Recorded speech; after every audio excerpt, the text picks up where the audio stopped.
Muy buenos días, bienvenidas, bienvenidos. A nombre de Rocío López Ruelas, quien es titular de este espacio, les saludo con mucho gusto en este domingo para platicar de lo que le preocupa al sector médico en nuestro país, por supuesto en Jalisco. Y es que en los próximos días se estará llevando a cabo el 26º Congreso Internacional de Avances en Medicina, un evento que organizan los hospitales civiles de Guadalajara y que me da mucho gusto recibir en esta mesa a quienes están formando parte o forman parte ya de la organización de este evento. Así que saludo principalmente a quien está al frente de todos ustedes y es justo el presidente de este 26º Congreso, el doctor Felipe de Jesús Bustos Rodríguez, quien es especialista en oncología.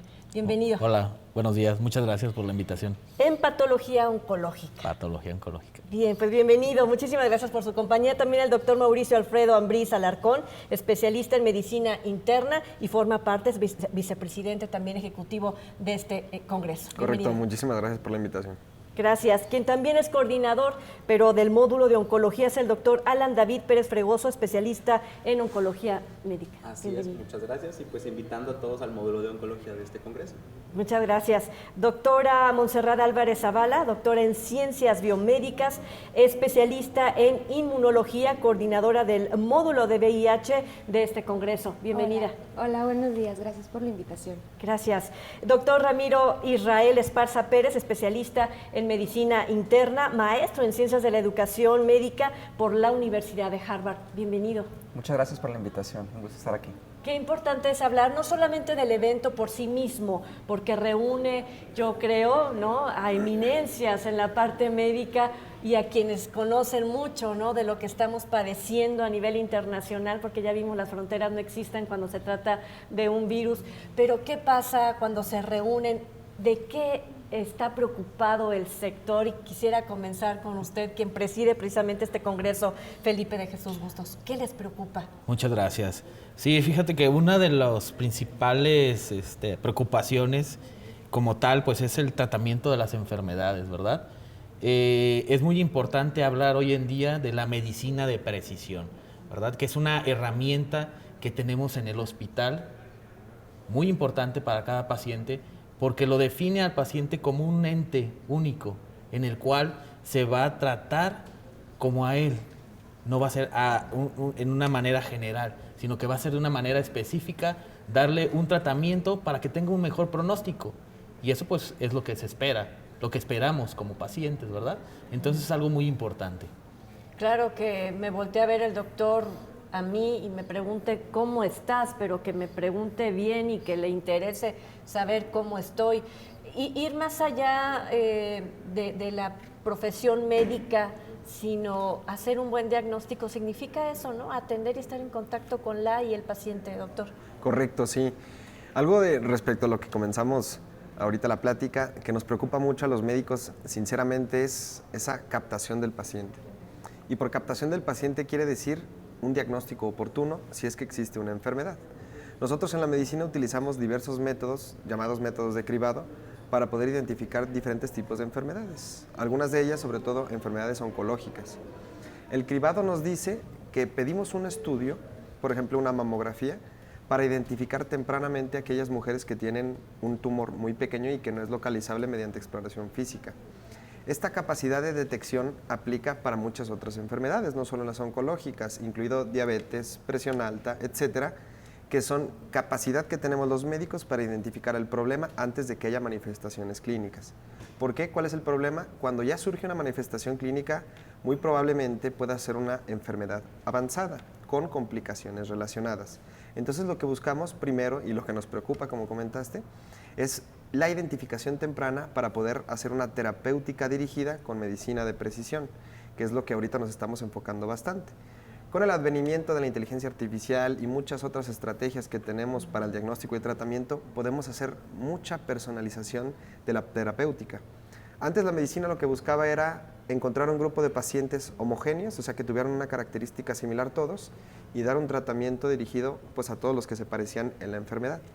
Sin embargo, nos damos cuenta que con estudios de metagenómica y biología molecular, cada persona tiene una enfermedad diferente, características diferentes y una epigenética o una relación con el entorno muy diferente, hasta en los propios estilos de vida. lo que nos exige a los médicos ser más precisos tanto desde la parte diagnóstica como en el abordaje terapéutico cuando lo vamos a empezar.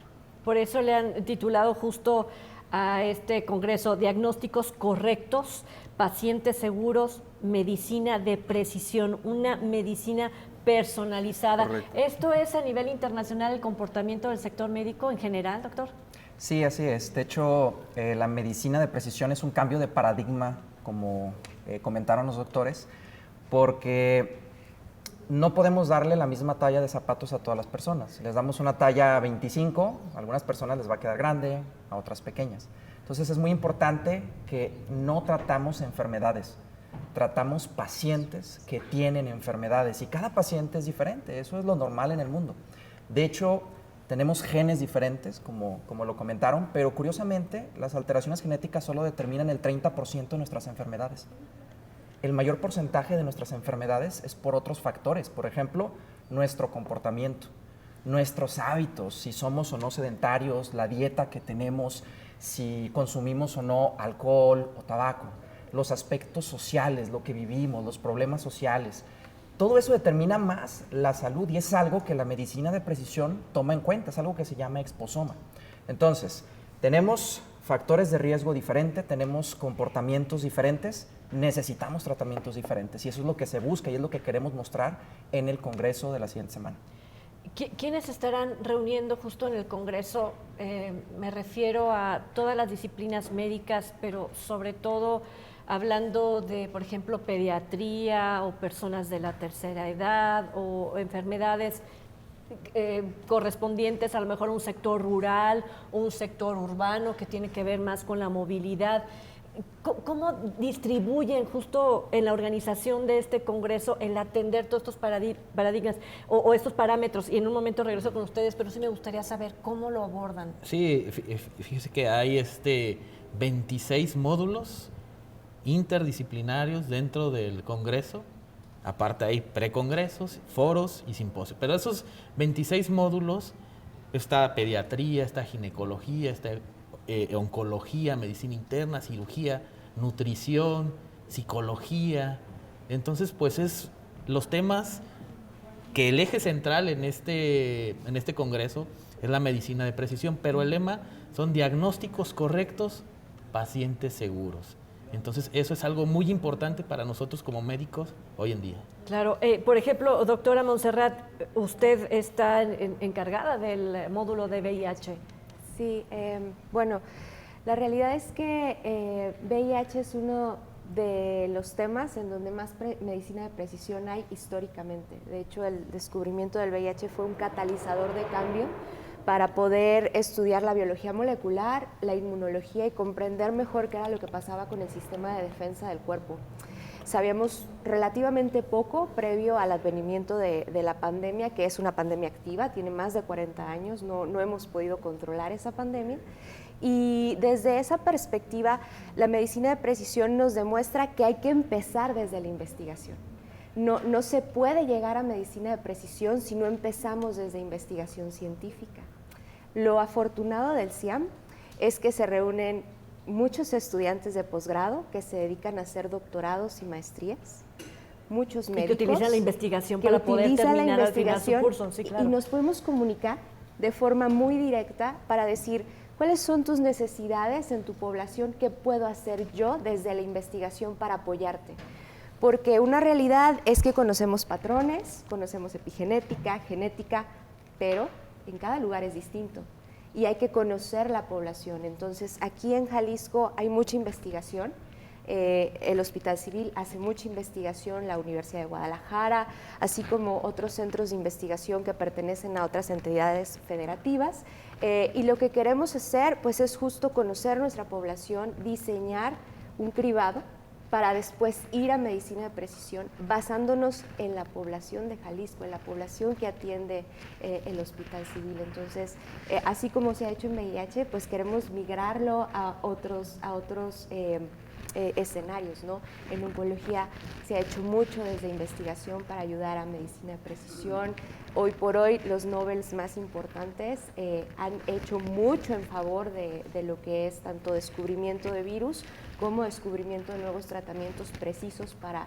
atacar diferentes enfermedades. Si bien este Congreso Internacional lo organizan los hospitales civiles, la Universidad de Guadalajara tiene gran participación, y me refiero a la Universidad de Guadalajara porque a través de sus centros universitarios, que tienen una red extensa, supongo que ahí desde las investigaciones, por ejemplo, en Tepa tienes medicina en alguna de las áreas, ¿no? O quizás algún otro centro universitario, ¿han podido captar ahí estos profesionales que están ya a lo mejor en avanzados, estudios avanzados, que pudieran no solamente estudiar y ya, sino entender el entorno, venir a escuchar a los que les llevan cierto camino adelante, pero sobre todo retornar para traducir eso aprendido en mejor salud dentro de la comunidad? O sea, ¿también este congreso busca hacer algo así? Sí, doctora. hay todo un foro que es la presentación de trabajos de investigación en formato de póster. Lo bonito de este foro es que los alumnos presentan su investigación, revisores que forman parte del Hospital Civil, de algunas otras instituciones educativas van, y hay una retroalimentación muy positiva que permite conocer qué está haciendo cada quien desde su trinchera. Entonces sí es muy activo también eso, y eso es algo muy positivo en el CIAM. Porque, por ejemplo, investigar sobre oncología, no sé si sea lo mismo, oncología en una capital como Ciudad de México o zona metropolitana de Guadalajara, o pensar en oncología en una zona rural donde la atención, por ejemplo, hablando de cáncer de próstata, voy a pensar en esa enfermedad, ¿no? Que hace unos meses, unas semanas estuvimos justo haciendo campaña para que los hombres atendieran esta enfermedad, y que sabemos que no van, que no se atienden, y cuando se empieza a detectar, por ejemplo, el cáncer de próstata, ya lleva un estado muy avanzado. ¿Es lo mismo pensar en una zona urbana que una zona rural? Desafortunadamente no. Digo, desde el punto de vista de oncología, todo el país no es una situación homogénea. La realidad es que los servicios de salud todavía en ciertas zonas del país están muy centralizados y dependen únicamente de zonas urbanas. Muchas partes o las zonas rurales sí se quedan muy alejadas en cuanto al diagnóstico, el tratamiento y el seguimiento de pacientes oncológicos.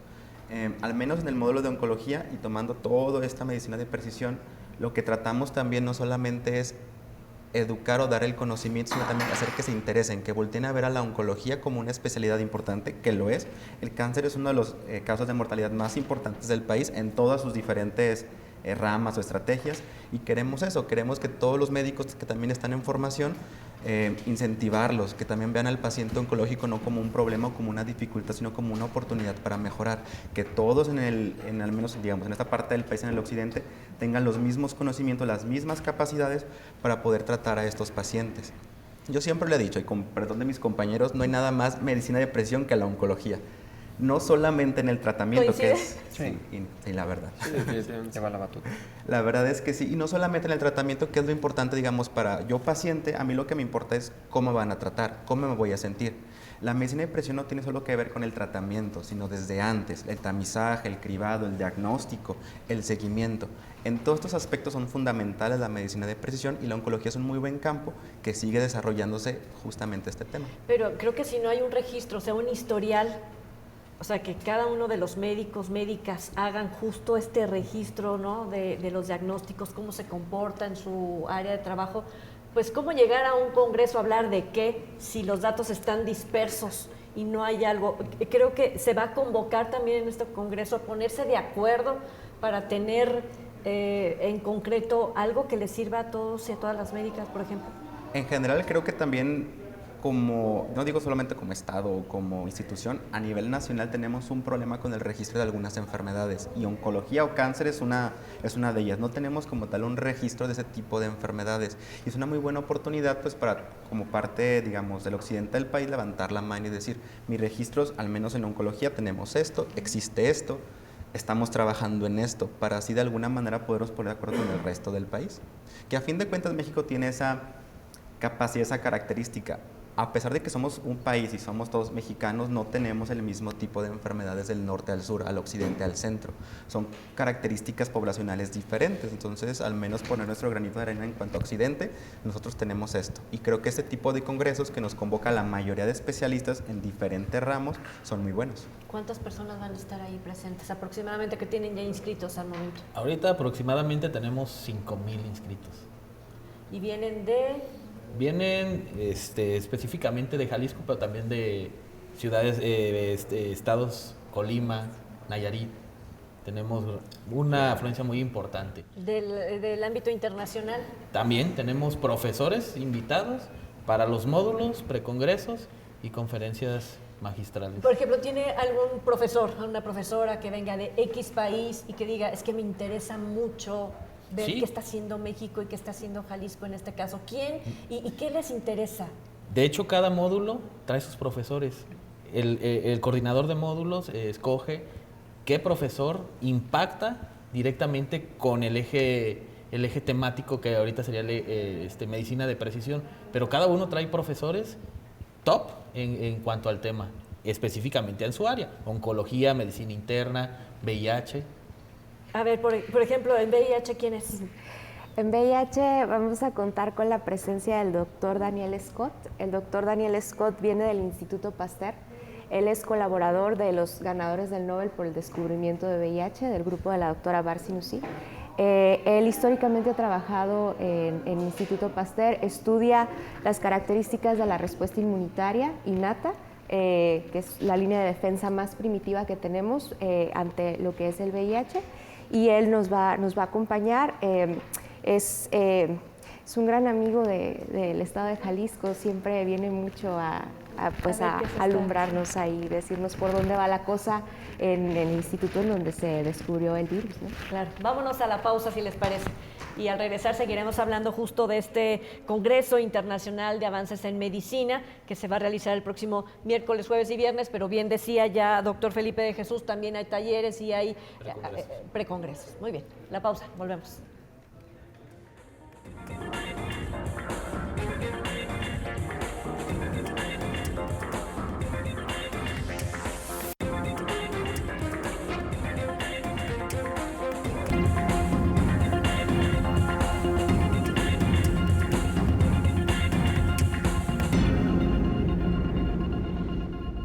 Medicina personalizada, hoy es justo el tema abordando este Congreso número 26, su edición número 26 de Avances en Medicina, un congreso internacional que, como lo comentamos ya, se estará celebrando ya la próxima semana. Y hay alcances y retos. ¿En qué se ha modernizado la medicina en México?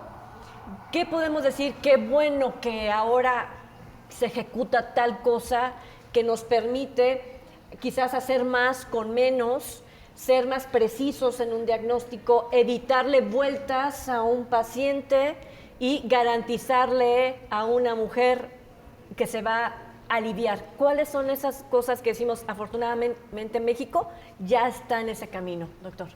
Hay varias estrategias. Una de ellas es, ya hay más campañas de prevención. Y esto es importante porque las tres principales causas de muerte en México son enfermedades cardiovasculares, diabetes y causas oncológicas. Curiosamente, esas tres, la principal causa, pues son hábitos que favorecen esas enfermedades. Por ejemplo, cáncer está asociada con obesidad, cáncer tiene que ver con la alimentación, con actividad física, diabetes y cardiopatías, pues de la misma manera. Entonces, el hecho de que se fomente tener más actividad física desde la escuela, el hecho de que quitan alimentos chatarras en la escuela, es algo que a largo plazo va a tener un impacto en disminuir pues estas causas de muerte. ¿Qué tal les cayó esa campaña, La verdad. Se habían tardado, ¿cierto? Sí, muy apropiada. Los alimentos ultraprocesados están muy asociados con obesidad, diabetes, cardiopatías y cáncer, que es el top 3 de causas de muerte. De la misma manera, hay cada vez más infraestructura para hacer medicina de precisión. Por ejemplo, en hospitales civiles están implementando estrategias de diagnóstico y terapéuticas de medicina de precisión. Bien lo comentó el doctor Alan, inmunoterapia en cáncer, que es lo más avanzado en tratamiento, es algo que se hace en los hospitales. Por ejemplo, en unidad de VIH, para determinar ciertos tratamientos se hacen pruebas genéticas. Por ejemplo, HLA-B5701 para abacavir. Y eso es importante porque la medicina tradicional es mismo tratamiento y misma dosis para todos. Con estas nuevas estrategias, no. Cada paciente, dependiendo sus genes o los marcadores en el cáncer, necesitan su propio tratamiento. A ver, hablando de tratamiento, una de las cosas que nos da miedo es que son invasivos en muchas ocasiones, ¿no? O que vamos a ir muchas veces, vamos a dar muchas vueltas. ¿Hay certeza en estos avances de que a la primera o 2, 3 más vamos a tener un buen diagnóstico? Sí, y creo que aquí el doctor Alan nos puede hablar mucho más porque efectivamente oncología lleva la batuta. En la actualidad, muchos tipos de cáncer no son ya una sentencia de muerte, son ya enfermedades crónicas porque los nuevos tratamientos son seguros, son muy dirigidos y mejoran mucho el pronóstico. A ver, por ejemplo, en cáncer, así llega una persona y se atiende y lo revisan y primero para empezar es el miedo. Creo que hay un factor muy importante hablando de salud por parte de quienes estamos del otro lado y es el miedo. Desde ahí ustedes ya tienen una alerta de atención. Sí, o sea, generalmente el motivo de consulta más allá del cáncer es el miedo. Porque el paciente le dijeron, le comentaron, se vio, se revisó y ahí empieza la incertidumbre. Empezamos a hacer toda la investigación en cuanto a la enfermedad en sí. Ahora no solamente es ver al paciente como tal, sino también es voltear a ver a la enfermedad. Hacerle un tratamiento a la medida al paciente, no solamente para él, pero sino también que sea benéfico para la enfermedad. Cáncer, aunque se puede hablar de manera general como un solo grupo, una sola enfermedad, sabemos que se comporta de maneras diferentes. Y con ese comportamiento, pues también los tratamientos vienen diferentes. Sé que muchas veces los pacientes tienen este miedo o este temor a los tratamientos clásicos, antiguos, hablándose de quimioterapia o radioterapia, que siguen siendo útiles y van a seguir siendo útiles. Pero también con este advenimiento de la medicina de precisión podemos hacer o encontrar alteraciones para el paciente mismo o para la enfermedad, para el cáncer, con tratamientos que van a disminuir los efectos o los miedos a los efectos que pueden llegar a tener los tratamientos pasados. O sea, se tiene más miedo al efecto que a la enfermedad, al efecto del tratamiento que a la misma enfermedad. Creo que los dos, se comportan los dos, pero también es muy común que me comentaron que el tratamiento voy a perder esto, ya no voy a ser igual, la fatiga, el cansancio, los efectos son muy fuertes, el medicamento me va a caer mal. Entonces, parte de nuestro trabajo es explicarles que si bien el tratamiento está cambiando, el objetivo principal es que no tenga tantos efectos, pero sí el mayor beneficio que haya. Y eso es donde la medicina de precisión en cuanto al tratamiento nos apoya y nos ayuda mucho. A ver, yo quisiera saber, cuando lo escucho, pienso en 3 factores importantes al momento de, ¿no?, que yo voy a que me atiendan. Uno es el factor humano, o sea, tener un buen médico, una buena doctora. 2, que los medicamentos sean justo lo que yo necesito y no estar haciendo pruebas o estar como conejillo de indias a lo mejor y que nunca me quitan, ¿no?, la enfermedad y al contrario, medio avanzan y que tengo que optar por otro medio. Y número 3, la infraestructura médica que se necesita, los equipos. Sabemos que, por ejemplo, cuando se hace radioterapia, se ha modernizado mucho, ¿no?, ha cambiado y hay que adquirir equipos que cuestan mucho. ¿Cómo estamos en esas mancuernas que se tienen que hacer para un buen diagnóstico? Correcto. En relación a eso, yo formo parte ahorita de la subdirección médica del antiguo Hospital Civil y parte de la gestión que ahorita el maestro, el director general, Jaime Andrade, se ha pegado bastante a esa parte de ser muy precisos en los diagnósticos. Por ejemplo, ahorita estamos teniendo rehabilitación con el apoyo de la CIOP del Estado para rehabilitar toda el área de cardiología. Y parte de esa gestión fue hablar con diversos proveedores para que nos apoyaran, obviamente con un costo para el hospital y asumiéndolo el hospital mismo, para adquirir nuevos equipamientos para ser más precisos en la cuestión, por ejemplo, de los infartos agudos al corazón. Cuando un paciente llega con un infarto agudo al corazón, usualmente hacemos algo que se llama cateterismo cardíaco, que se ingresa una guía por la arteria femoral o por la arteria radial y llega al corazón. Se avienta un medio de contraste y se ve en la tele y se pintan bien todas las arterias del corazón. Antes nada más se veía dónde estaba la obstrucción y se ponía un stent. ¿Eso qué quiere decir? Como un puente para abrir la arteria, destaparla, literalmente. Actualmente ya las nuevas guías americanas y europeas de cardiología recomiendan utilizar en casos selectos el ultrasonido intravascular, por ejemplo, o algo que se llama tomografía por coherencia óptica, para ver a nivel microscópico a ciencia cierta qué características tienen esa zona que se tapó de la arteria. Porque no nada más se trata de poner un stent y abrirla como una tubería, es mucho más complejo que eso.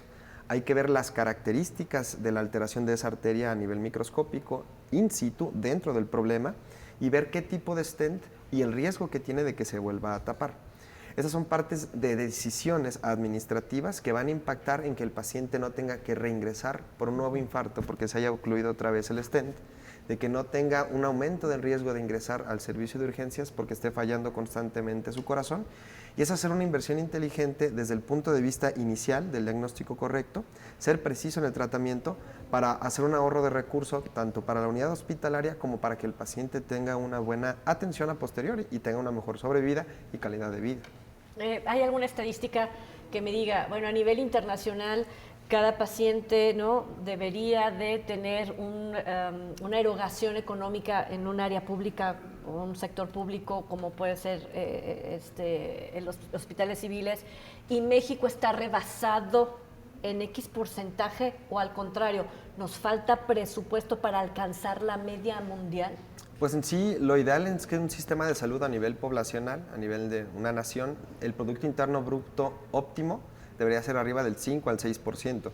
Aquí en México pues está al menos el 50% por debajo, está alrededor de un 3%. Lo ideal es que se deben de hacer estrategias desde la mesa en las cuales se tomen decisiones para ver qué es lo más costo-beneficio. Por ejemplo, campañas que ahorita el gobierno federal está implementando muy bien es la parte de la erradicación de la hepatitis C. La hepatitis C es un problema muy importante porque es un virus que las personas se pueden infectar por múltiples vías, sobre todo cuando hay un contacto sangre con sangre, en aquellos tiempos en los 90 en donde se pasaban sangre y no se hacían pruebas inmunológicas para ver si se detectaba el virus. Muchas personas lamentablemente se contagiaron de esa forma, hay otros factores de riesgo, y no había una terapéutica dirigida para curar 100% ese virus. Se utilizaban diferentes fármacos en donde la tasa de éxito a largo plazo era menor al 20%, o sea, no se curaban todos. Desde el 2014-2016 llegaron unos antivirales de acción directa que evitan y destruyen completamente al virus. En el plazo de 8 a 12 semanas, completamente se cura de la infección. ¿Y cuál es el problema de esta infección? Bueno, que el virus produce una inflamación constante y crónica en el hígado, y eso produce cirrosis. Entonces se hizo un análisis, obviamente a gran escala, de que le sale más barato a un país desde el punto de vista de la Secretaría de Salud identificar a todos aquellos que tengan la infección, tratarlos a pesar de que son medicamentos que cuestan más de 400, 500, 700 mil pesos, como tal todo el tratamiento. Es más barato tratarlos que darles el tratamiento una vez que tienen complicaciones relacionadas a una cirrosis. Y esto a gran escala es muy óptimo porque la gestión adecuada de recurso es muy importante para que le vaya bien a los pacientes que tengan esa enfermedad y para que el recurso no se tenga que gastar si se pudo evitar ese gasto y poderlo redirigir a otras cuestiones, pues. Cuando dividen el tipo de enfermedades en las aseguradoras, dicen, bueno, estas son enfermedades o gastos catastróficos, ¿no? Correcto. El tema hasta el término se me hace como... Catastrófico. Sí. Sí, pues es que la realidad es que son catastróficos. Pues estar un día en terapia intensiva en un medio privado cuesta más de 100 mil pesos. Entonces, alguien que dura 2 o 3 semanas, pues yo creo que es catastrófico para cualquier familia, tanto la parte de la salud de su familiar como la parte económica, porque acaban vendiendo casas y todo lo demás. Sí. No hablar del cáncer, de infecciones graves, infartos del corazón, ni se diga. ¿Cuánto puede durar un tratamiento de cáncer, por ejemplo? Años, pues, pero ¿cuántos? Quizá todo dependería de la etapa en la que lo encontremos, pero digamos, un tratamiento corto no es menos de 6 meses y un tratamiento largo sí nos puede llevar 4 o 5 años y está funcionando. Doctor Ramiro Esparza, de hecho, déjeme preguntarle, si usted tuviera ahorita la oportunidad de hacerle una cartita a Santa Claus, vamos a ponerle, y que justo en este congreso que se lleva a cabo la semana que entra, ¿qué le pediría a ese Santa Claus? Es muy curioso. Por supuesto, el problema del Producto Interno Bruto es importante, pero yo pediría otra cosa. Yo pediría educación a toda la población y que nosotros como población, como pacientes, tomemos conciencia de cómo nuestros hábitos impactan en la salud. Porque, como lo comentó acertadamente el doctor Mauricio, es muy caro tratar una enfermedad renal crónica, es muy caro tratar un problema hepático crónico, es muy caro hacer un trasplante cardíaco, pulmonar o renal. Pero lo que es muy económico es la prevención. El hecho de yo hacer actividad física, 150 minutos a la semana de actividad física moderada, el hecho de disminuir mis ultraprocesados con una dieta adecuada, el hecho de tener una actividad social adecuada, eso puede impactar más y me puede ahorrar millones de pesos en una terapia intensiva. Las cardiopatías totalmente prevenibles, diabetes prevenible y lo repito, cáncer puede ser también prevenible.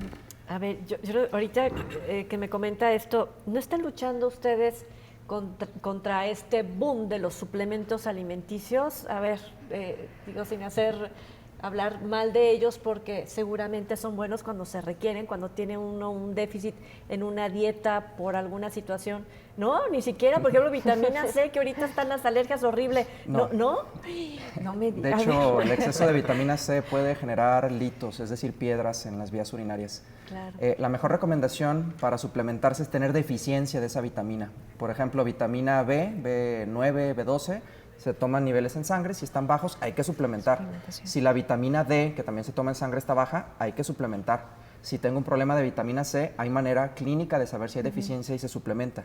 Si se dan sin suplementación, tienen efectos adversos. Incluso la vitamina D, que también da piedras en las vías urinarias. Por eso, medicina personalizada hoy, alcances y retos. Sí. Por eso la urgencia, ustedes, es parte de sus preocupaciones que van a justo a desarrollar en este congreso. ¿Están preocupados por eso, por la conducta, por la conducta de la población? Sí, algo importante que hay que tomar mucho en cuenta es que lo que utilizamos en medicina de precisión y en medicina, digamos, en general, son escrutinios de diagnóstico que han sido probados, que tienen una base científica. Son tratamientos que empezaron en una placa de Petri, en un ambiente controlado, y se fueron migrando a animales superiores hasta llegar al humano. Y luego en el humano se probaron muchas veces en muchas poblaciones. Entonces, eso brinda una seguridad, pero es todo un camino. No es un camino de un año, no es un camino de meses. Es un camino que probablemente, voy a poner un ejemplo, si yo hoy tuviera la suerte de descubrir algo, tal vez me muero y ni siquiera sé si lo van a usar. Es un camino largo. Claro, todos empezamos a buscar lo que ya lleva un poquito de historia para seguir en esas líneas y adelantarlo, ¿no? Y los suplementos, siendo muy franca, tienen poca base científica. De hecho, un suplemento es un suplemento porque no tiene una dosis farmacológica, no tiene una recomendación o una avalación por una agencia que se dedica a estudiar los comportamientos de las drogas o de las moléculas que están en esos suplementos. Y para que un fármaco logre llegar a eso hay que estudiarlo muy bien. Por eso hay una dosis, hay un comportamiento, se sabe un efecto secundario. Los suplementos se están estudiando. Hay muchas cosas que no se conocen y es mucho responsabilidad de quien los consume más allá de quien los recomienda. Eso hay que tenerlo muy claro. Y me queda claro también que cuando se reúnen en un congreso como este, pues el reto es cómo aterrizar toda la información en la salud de la población. Así que vamos a hablar precisamente cómo le van a hacer para resumir todo después del congreso y poderlo justo pasar, comunicar, llevar a la población. Hacemos una pausa y regresamos.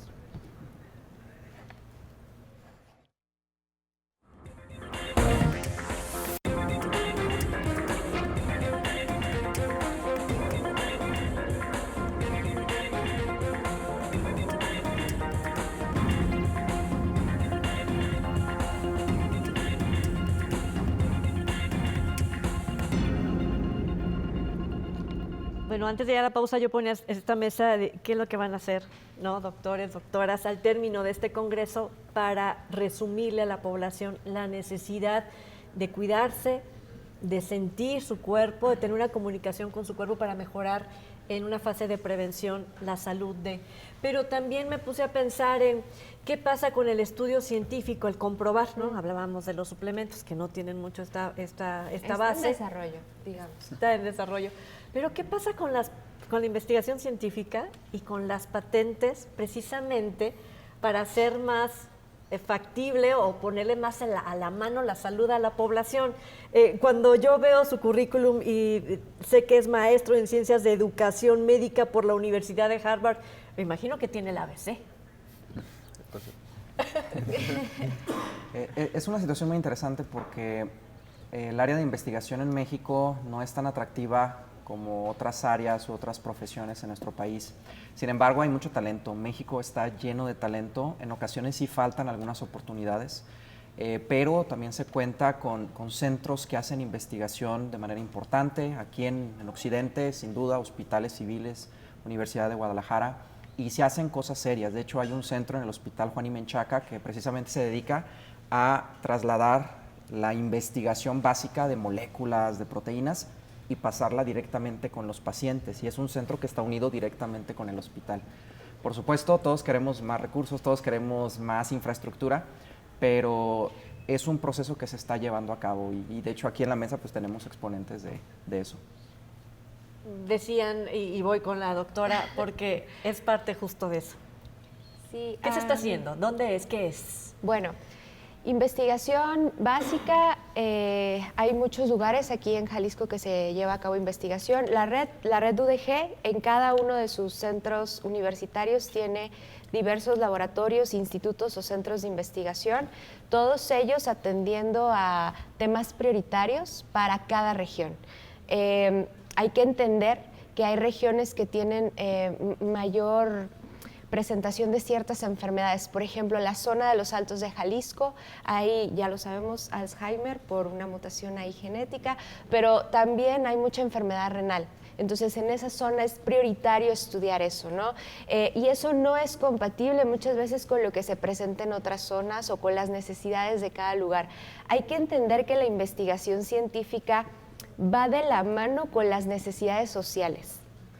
Y a eso me refiero no solo en salud, sino si en una zona agrícola es necesario encontrar una forma para mejorar los cultivos, hay que ir de la mano con eso. El investigador tiene el compromiso de estar al servicio de la sociedad y dirigir sus investigaciones basándose en esas necesidades.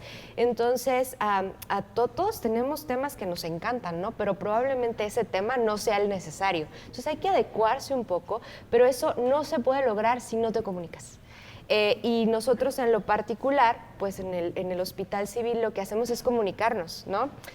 Un ejemplo muy puntual, aunque nosotros tenemos un instituto de investigación en VIH y nos enfocamos en las necesidades de las personas que viven en Jalisco, que se tratan en el Hospital Civil de Guadalajara, y vemos qué es lo que está quejando a esta población. Bueno, pues que tienden a tener mucha enfermedad cardiovascular asociada. Bueno, hay que incidir en eso. Que empezaron a ver que hay mucha diabetes, mellitus y síndrome metabólico, incidamos ahí. Enfermedad renal, estamos muy por encima de lo que a nivel nacional se reporta en enfermedad renal con personas que viven con VIH. Bueno, hagamos entonces procesos de investigación que tengan que ver con eso y que estén asociados justo a tratar de ir hacia medicina personalizada. Pero si también hay una necesidad oncológica, aunque yo no esté en ese rubro, sí puedo ayudar. Y ahí es conectarnos, ¿no? Nosotros hacemos una red aquí, nosotros tres, el doctor Felipe, el doctor Alan y su servidora, tenemos una red de colaboración en diagnóstico de mutaciones específicas en cáncer de colon y pulmón. El doctor Alan diagnostica, el doctor Felipe dice, este es el tipo de cáncer que existe y aquí están las células tumorales y tiene a bien mandármelas a mí, para yo hacer un estudio genético y luego ya vuelve al doctor Alan, es un círculo, en donde él ve el resultado y dice, este paciente tiene que tener este tratamiento. Para México es muy buen campo el poder hacer este tipo de investigación de lo básico a lo clínico quiere ser ya para el tratamiento de los pacientes de manera directa y al menos en el campo de oncología, a nivel, digamos, de medicamentos, farmacéutica y todo este rollo, México es muy buen lugar, es muy buen campo, es muy fértil. ¿Por qué? Por la misma diversidad que tiene el país. A veces cuando de manera internacional las farmacéuticas quieren utilizar o a desarrollar nuevos fármacos y voltean a ver poblaciones, no sé, por ejemplo en España, en Francia, donde el tipo de población es muy específico, en realidad ellos lo que buscan es una población cada vez más diversa. México es muy buen campo para eso, porque en todo el territorio tenemos diferentes tipos de población. ¿Salen del territorio de Jalisco? O sea, los hospitales civiles. Sí, llegamos a tener investigaciones clínicas, al menos en oncología. En todo el país está, digamos, esa red de investigación, pero muchas veces cuando el ensayo o los protocolos de investigación están aquí en Jalisco, pues los demás estados tienen a bien a referirnos a los pacientes, si es que llegan a ser candidatos.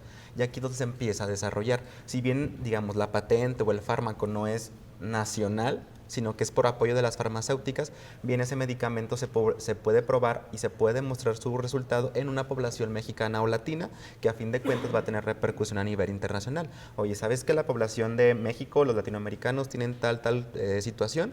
Su enfermedad se describe así, que es diferente quizá a la de Medio Oriente o a la de África, y por lo tanto el fármaco o la estrategia va a ser más útil acá, y es cuando nos voltean a ver. Como México tiene una población muy diferente entre todas las regiones, es, digamos, muy rico para eso, para las farmacéuticas. Que, ojo, uno de los retos quizá más grande ya no es dependiente de la población, sino más bien de las restricciones institucionales, que la COFEPRIS apruebe, que el fármaco pueda pasar, que el gobierno pueda liberar. Pero en sí, muchas veces, y me ha tocado platicar con compañeros de otros países, cuando, oye, quiero probar, por ejemplo, este medicamento en cáncer de riñón. Los mismos españoles, oye, ¿sabes qué? Yo no tengo tanta población, ¿por qué no volteas a ver a México? Oye, ¿sabes qué? Yo tengo este paciente o este medicamento en cáncer de mama en Francia.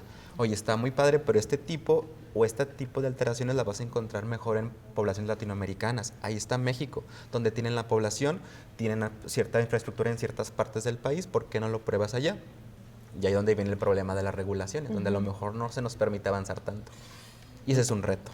Algo muy importante que comentan los compañeros es el diagnóstico oportuno, ¿verdad? El diagnóstico oportuno también tiene que ver con mitos, con miedos, como mencionábamos, con vergüenza del mismo paciente. Yo no quiero ir a que me hagan esto, ¿verdad? Las características histológicas es algo muy importante, o sea, cómo está conformado el tumor, hablando ahorita del contexto oncológico y de la manera de trabajo que mencionaba la doctora Monse, que hacemos en el Hospital Civil, porque se necesita trabajar en equipo. Ese trabajo en equipo genera un buen tratamiento y un buen pronóstico para los pacientes. Me imagino que aquí viene un celo profesional, viene un celo, viene un... Un poquito.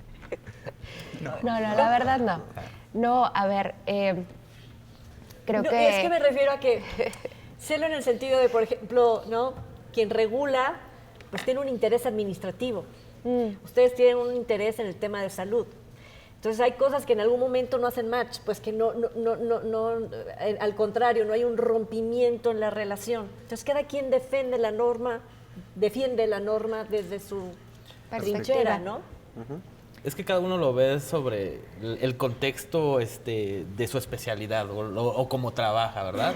El doctor Alan ve al paciente. Yo me refería, por ejemplo, a un COFEPRIS, por ejemplo, ¿no? Y un hospital. Entonces sí. Eso sí. Eso sí. Sí sucede. Ahí sí puede llegar a pasar. Sí, sobre todo cuando ya como médico, a fin de cuentas, tú eres el que está frente al paciente, tú eres el que va a dictaminar el tratamiento, tú eres el que va a normar eso, pero si a fin de cuentas las regulaciones en cuanto a liberaciones, optimización de medicamentos, la distribución no son las óptimas, a fin de cuentas tú eres el que va a tener ese conflicto con el paciente. A ver, porque aparte necesitamos protocolos que están plasmados en una patente y eso significa tener un menos desarrollo científico, por lo tanto, menos investigación, que tenga justo un diagnóstico para las y los mexicanos, que no tengamos que traernos algo de Europa que no está de acuerdo y que resulta que es el único medicamento que hay y lo tienes que aplicar, aunque no le cuadre, pero es que es lo único que hay. Puede llegar a suceder eso, ¿no? ¿O sí, sucede? Es un hecho. Obviamente las instituciones regulatorias lo que quieren es que sea una intervención segura, que es algo que también queremos los médicos. Sin embargo, hay enfermedades raras o enfermedades que no tienen un tratamiento óptimo donde es necesario pues estar en un protocolo para recibir tratamiento. Algunos tipos de linfoma, algunos tipos de melanoma, enfermedades raras, por ejemplo de la sangre, en México anemia de células falciformes, talasemias, en donde efectivamente la medicina de precisión sí nos pueden dar una solución, pero como se comentaba previamente, un fármaco tarda al menos 10 años para estar disponible, al menos. Inteligencia artificial, más infraestructura, acelera el proceso, pero esos 10 años en ocasiones son necesarios porque debemos estar 100% seguros de que esa intervención no va a generar daño. Entonces, más que una pelea entre las instituciones y los médicos, en realidad es una discusión informada, científica, siempre para ver el beneficio del paciente. Correcto. Vamos bien entonces, ese es el camino, es la ruta. Yo les decía, si tuvieran que hacer una cartita, ¿no? ¿Cuál sería, por ejemplo, la petición para que estos procesos sean como mucho más rápidos, sí. mucho más ágiles, ¿no? Y tengamos resultados a corto plazo y que nos regale un protocolo médico que podamos empezar ya a distribuir de manera más certera, ¿no? Correcto. Sí. Pues sí. Ahí se queda la cartita, ¿no? No quieren completar la cartita. Bueno, Es que es más complicado porque son regulaciones que no solo son a nivel nacional, son a nivel general. ¿están no- invitados no- al Congreso también los quienes están al frente de la regulación o sea, también tienen conversación administrativa con esto? Sí, claro, por supuesto. De hecho, hay un foro de cooperación interinstitucional y hay un apartado administrativo en el que se toman en cuenta todas estas puntuaciones. Al final, yo que pues me metí a la parte administrativa también, sí es un tema yo fui médico adscrito, médico operativo con el paciente, también lo soy todavía, pero también estoy en la parte administrativa. Y es un tema bastante complejo porque hay ciertas regulaciones que lo hacen, esa regulación existe por algo, pues no es porque alguien tenga ganas de pausar algo o hacer más lento esto o hacer otro, es para que haya un proceso bien establecido de que sea lo más seguro para el final a los pacientes. Lamentablemente muchas de las técnicas terapéuticas de medicina de precisión no están o van tan rápido que no están aceptadas o reguladas o vienen en un catálogo nacional como para luego decir, ¿sabes qué? Ya hay un fármaco en Rusia, tráetelo y lo administramos. Claro que no. Tiene que hacerse un análisis, un proceso regulatorio, un análisis poblacional para ver cuándo se requiere y obviamente también administrativo. Es que yo hago insistencia en eso, porque al fin de cuentas se trata de vidas o del bienestar de la población. Correcto. Podrá haber un ritmo administrativo, médico, etcétera, pero la gente está pidiendo y creo Claro. que cada vez hay mayor años de vida. O sea, la gente Sí. ya no cumple, ya no tiene un promedio de vida de 70, sino de 76, 80. ¿Cuánto es el promedio de vida de una mujer y de un hombre? 75 años. 75-70. Promedio, Sí, correcto, promedio que y más el de una mujer, etcétera. ¿Y Correcto. cómo es como queremos vivir o cómo queremos llegar al final de nuestros días, no? Sí. Siendo personas sanas que no necesitemos de ir a un hospital.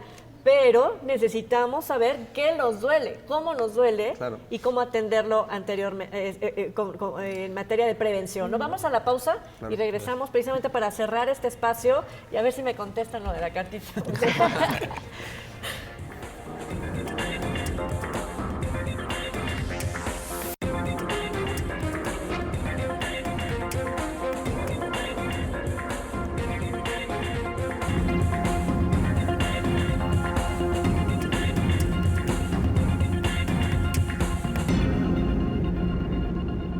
Bueno, ya estamos de regreso y déjeme decirle que a la par de este Congreso número 26 Internacional de Avances en Medicina se estará realizando el Congreso Internacional de Enfermería.